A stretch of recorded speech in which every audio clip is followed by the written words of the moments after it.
Сәлем достар, сіздермен Еркетай арнасы арнамызға лүпіл басып, тіркеліп, қоңыраушаны басып кетіңіздер. Сен жасаған жақсылық өзіңе қайтады. Баяғыда бір әйел күнде таңертең ерте тұрып, екі табанан пісіреді екен. Бірін өз отбасы турап жесе, екіншісін көшедегі жай жүргіншіге үлестіреді екен.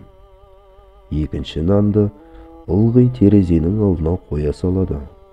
Көзі түскен кез келген адам алып кете береді.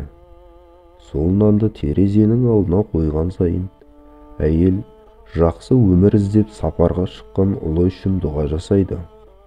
Бірнеше ай бойы баласынан хабар жоқ, соның аман-есен үйге оралуын тілейді. Бірде ол бір бүкір адамның күнде келіп, нанын жеп жүргенін байқайды.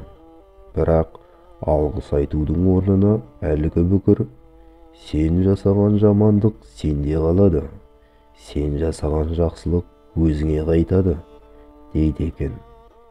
Осылай көп күн қайталанады. Алғыс сөз естімеген әйел өзін алданып жүргендей сезіне бастайды.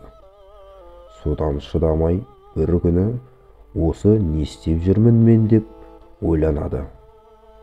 Не де болса әлгі түрі ұсқынсыз бүкірден құтылайын деп ойлайды да екінші табананға у қосып пісіреді. Піскен нанды терезе алдына қояйын дегенде қолы дірілдеп мен не істедім деп қорқып кетеді де нанды отқа тастай салады. Қайтадан басқа нан пісіріп терезе алдына соны қояды. Бүкір күнде қайталайтын сөзін айтып, нанды әкетеді. Әйел іштен тынады. Сол күні кешкісін есікті біреу қағады. Есікті ашқан әйел өз ұлын көріп қуанып кетеді. Баласының түрі адам шошырлық, аш, жалаңаш, жүдеп кеткен, үстінде жыртық киім. Апатай, үйге жеткеніме шүкір. Қалаға жете берер жерде аштықтан көзім тұмантып құлап қалыппын. Бір бүкір кісі қолындағы нанымен бөлісіп аман қалдым. Ол болмағанда өліп кетерем, дейді.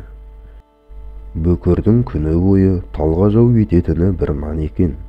Соның өзін маған қиды дегенді естігенде әйел көзіне жас алады. Басы айналып, құлап қалмау үшін есіктен ұстанады. Есіне таңертең у қосып пісірген нан түсті. Сол нанды отқа тастамағанда өз баласын өз қолымен өлтірген болар еді.